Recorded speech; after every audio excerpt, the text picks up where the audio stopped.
Good morning student. BA second semester education की class में हमारा आज का टॉपिक बौद्धकालीन शिक्षा के स्तर। हम बौद्धकालीन शिक्षा के विषय में पहले पढ़ चुके हैं। आज हम इसके स्तर के बारे में पढ़ेंगे। शिक्षा के स्तर से तात्पर्य है, आप याद करिए, वैदिक कालीन शिक्षा में मैंने आपको बताए थे शिक्षा के 2 स्तर, है ना। उसी तरह से बौद्धकालीन शिक्षा में भी शिक्षा के 2 ही स्तर थे।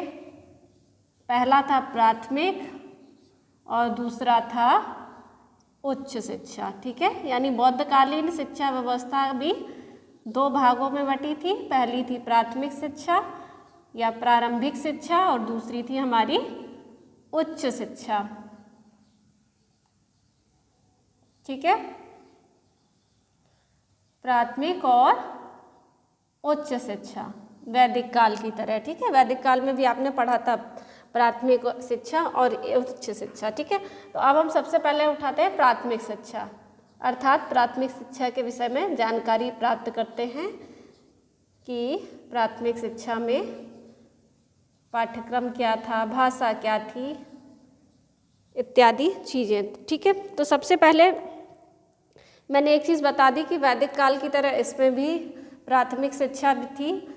अब जैसे आपको याद होगा कि वैदिक काल में सबसे पहले बालक का उपनयन संस्कार होता था। ठीक है, उसी तरह से बौद्धकालीन शिक्षा में बालक का पवज्जा संस्कार होता था। ठीक है, कौन सा संस्कार? पवज्जा संस्कार। तो प्रवेश यानी कह सकते हैं कि प्रवेश के समय जिस प्रकार से वैदिक काल में उपनयन संस्कार होता था, वैदिक काल में उपनयन होता था। ठीक है, उसी तरह से बौद्ध काल में पवज्जा संस्कार होता था।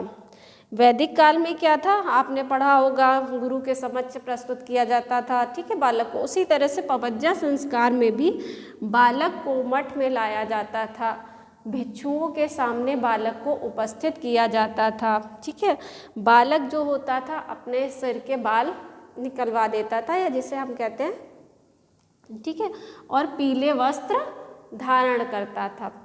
इस प्रकार उसको जो प्रमुख भिक्षु होते थे, प्रमुख भिक्षु जैसे कि आप गुरुकुल में क्या कहते थे उनको, जैसे आज के समय में हम टीचर कहते हैं, उसी तरह से जो बौद्ध काल में मठों में शिक्षा देते थे, प्रदान करते थे, उन्हें भिक्षु कहा जाता था। तो जो प्रमुख भिक्षु होते थे उनके सामने उपस्थित किया जाता था।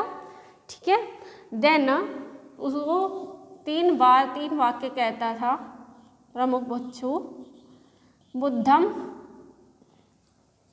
बुद्धम शरणम गच्छामि,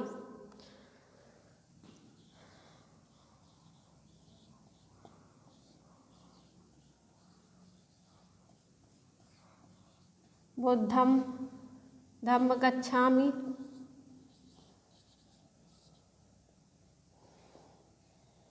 बुद्धम धम्मम शरणम गच्छामि, धम्मम शरणम गच्छामि,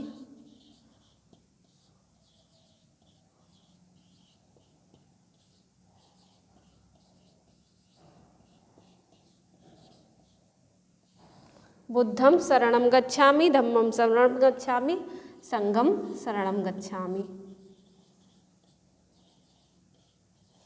अर्थात मैं बुद्ध की शरण में जाता हूँ, गौतम बुद्ध जिनके नाम पर ये आपका काल चल रहा है, बौद्ध काल।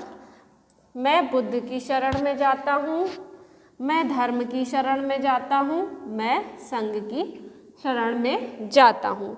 ठीक है, तो नव शिष्य को ये उच्चारण करना होता था, जो प्रमुख भिक्षु होता था वो कहते थे, और देन बालक उसका उच्चारण करता था। मैं बुद्ध की शरण में जाता हूँ, मैं धर्म की शरण में जाता हूँ, और मैं संघ की शरण में जाता हूँ। इसके पश्चात बालक को जो भिक्षु होते थे बौद्ध धर्म के, यानी वो मठ के जो प्रमुख भिक्षु होते थे, वो उसको उपदेश देते थे, उपदेश कह सकते हैं, या फिर अच्छे आचरण करने के लिए 10 वचन आपने सुने भी होंगे शायद। पहला है आपका जीव हत्या ना करना, ठीक है, पहला आपका जीव हत्या ना करना, अशुद्ध आचरण ना करना, मादक पदार्थों का सेवन ना करना इत्यादि आपके 10 प्रमुख होते थे जिनको कहा जाता था। अर्थात जैसे आपने वैदिक काल में पढ़ा था कि गुरुकुल में गुरु कहते थे कि अच्छे आचरण करना, झूठ ना बोलना, जीव हत्या ना करना, तो वही चीज़ें लगभग बौद्ध काल में भी होती थी। सिमिलैरिटीज़ आप यहीं से समझते चलेंगे कि जो वैदिक काल में था तो वैदिक काल में पवज्जा की जगह उपनयन संस्कार होता था, गुरु के समक्ष उपस्थित किया जाता था, सेम चीज़ें बौद्ध काल में थी।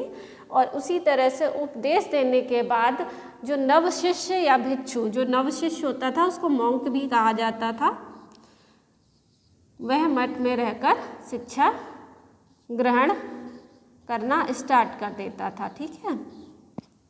तो ये हमारा पवज्जा संस्कार था। इम्पॉर्टेंट क्वेश्चन है, कई बार पूछा जाता है एग्जाम में ऑब्जेक्टिव में, जैसे कि वैदिक काल में आ सकता है कि कौन सा संस्कार किया जाता था या प्रवेश की आयु क्या होती थी। उसी तरह से पवज्जा संस्कार बौद्ध काल में कौन सा संस्कार होता था, पवज्जा संस्कार। प्रवेश की आयु 6 वर्ष, प्रवेश की आयु क्या थी, 6 वर्ष थी, ठीक है। तो ये हमारा हो गया पवज्जा संस्कार जो प्राथमिक शिक्षा शुरू करने से पूर्व होता था, ठीक है।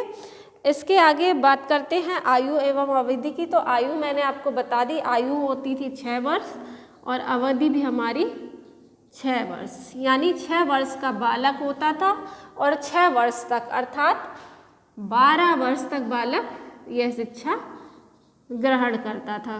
क्या, कौन सी शिक्षा, प्राथमिक शिक्षा। प्राथमिक शिक्षा बालक लगभग 12 वर्ष तक ग्रहण करता था, जो 6 वर्ष से लेकर 6 वर्ष की अवधि तक चलती थी, जो, ठीक है। अब हम बात करते हैं इसके पाठ्यक्रम की, यानी प्राथमिक शिक्षा का पाठ्यक्रम क्या क्या था। तो पाठ्यक्रम में प्राथमिक शिक्षा के जो प्राथमिक शिक्षा का पाठ्यक्रम था उसमें बालकों को प्रथम 6 माह में सिद्धिरस्तु, क्या है नाम, सिद्धिरस्तु, ठीक है। सिद्धिरस्तु नामक जो बुक होती थी या कहते हैं बाल पोथी जिसको भी कहा जाता था, वो पढ़ाई जाती थी, अक्षरों का ज्ञान कराया जाता था और थोड़ी बहुत धार्मिक शिक्षा दी जाती थी। देन इसके बाद धार्मिक शिक्षा के बाद इसमें लौकिक शिक्षा का भी समावेश किया जाता था। धार्मिक शिक्षा के बाद लौकिक शिक्षा का भी समावेश किया जाता था, ठीक है।